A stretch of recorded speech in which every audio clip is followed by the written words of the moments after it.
No, thank you, oh Smaug the Tremendous. I did not come here for presents. I only wished to have a look at you and see if you were truly as great as the tales say. I did not believe them. Do you now? Truly, songs and tales fall utterly short of the reality, O Smaug, the chiefest and greatest of calamities. You have nice manners for a thief and a liar.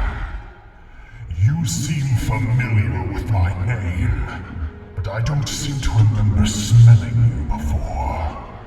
Who are you and where do you come from, may I ask? You may indeed. I come from under the hill, and under the hills, and over the hills my paths led, and through the air. I am he who walks unseen. So I can well believe, but that is hardly your usual name. I am the clue finder, the web cutter, the stinging fly. I was chosen for the lucky number. Lovely titles, but lucky numbers don't always come off. I am he that buries his friends alive and drowns them and draws them alive again from the water. I came from the end of a bag, but no bag went over me. These don't sound so credible. I am the friend of bears and the guest of the eagles. I am ring winner and luck wearer, and I am barrel rider. That's better. But don't let your imagination run away with you. Lakemen. Some nasty scheme of those miserable tug-trading lakemen, or I'm a lizard. I haven't been down that way for an age and an age, but I will soon alter that. Very well, oh Bell Rider. Maybe Bell was your pony's name, and maybe not, though it was fat enough. You may walk unseen, but you did not walk all the way.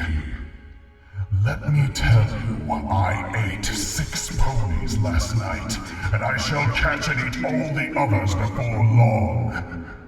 In return for the excellent meal, I will give you one piece of advice for your good. Don't have more to do with the dwarves that you can help. Dwarves? I'm sure I have no idea what you're talking about. Don't talk to me.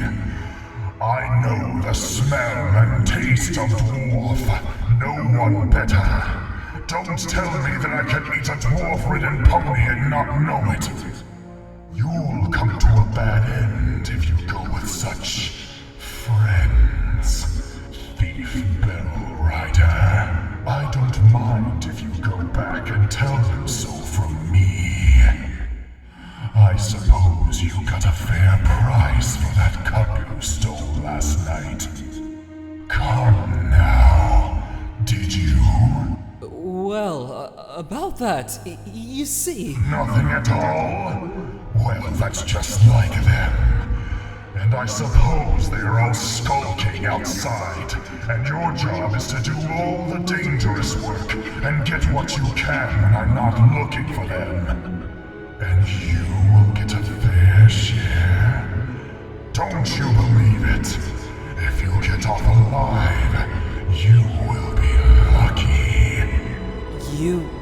You don't know everything, oh Smaug the Mighty. It wasn't gold alone that brought us together.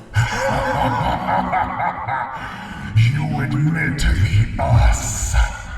Why not say us 14 and be done with it, Mr. Lucky Number? I am pleased to hear that you had other business in these parts besides my gold. In that case, you may, perhaps, not altogether waste your time. What do you mean, waste my time? I don't know if it has occurred to you, but even if you stole the gold bit by bit, a matter of 100 years or so, you could not get it very far. Not much use on the mountainside, I imagine. Not much use in the forest. Have you never thought of that catch? A 14th share, I suppose, or something like it. Those were the terms, weren't they? But what about delivery? What about cartage? What about armed guards and tolls? I tell you, that gold was only an afterthought with us. We came over the hill and under the hill, by wave and wind, for revenge. Surely, O Smaug, the unaccessibly wealthy, you must realize that your success had made you some bitter enemies.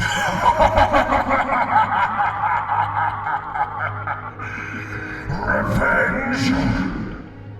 Revenge!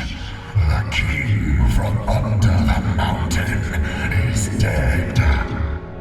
And where are his kin that dare seek revenge? Girion, Lord of Dale, is dead. And I have eaten his people like a wolf among sheep. And where are his sons' that dare approach me? I kill where I wish, and none dare resist. I laid low the warriors of old, and their like is not in the world today. Then I was but young and tender.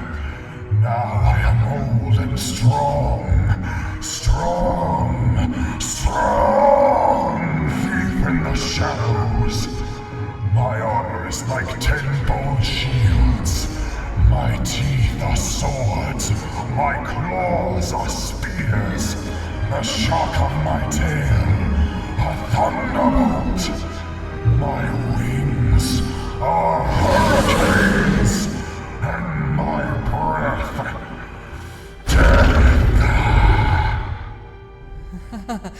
I have always understood that dragons were soft underneath, especially in the region of the chest.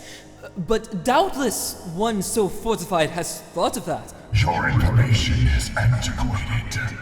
I am armored above and below with iron scales and hard gems. No blade can pierce me. I might have guessed it. Truly, there can nowhere be found the equal of Lord Smaug the Impenetrable. What magnificence to possess a waistcoat of fine diamonds. Yes, it is rare and wonderful indeed. Look, what do you say to that?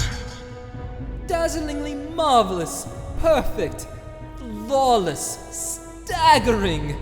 Old fool, why there's a large patch in the hollow of its left breast as bare as the snail of its shell. Well, I really must not detain your magnificence any further or keep you from your much-needed rest. Ponies take some catching, I believe, after a long start.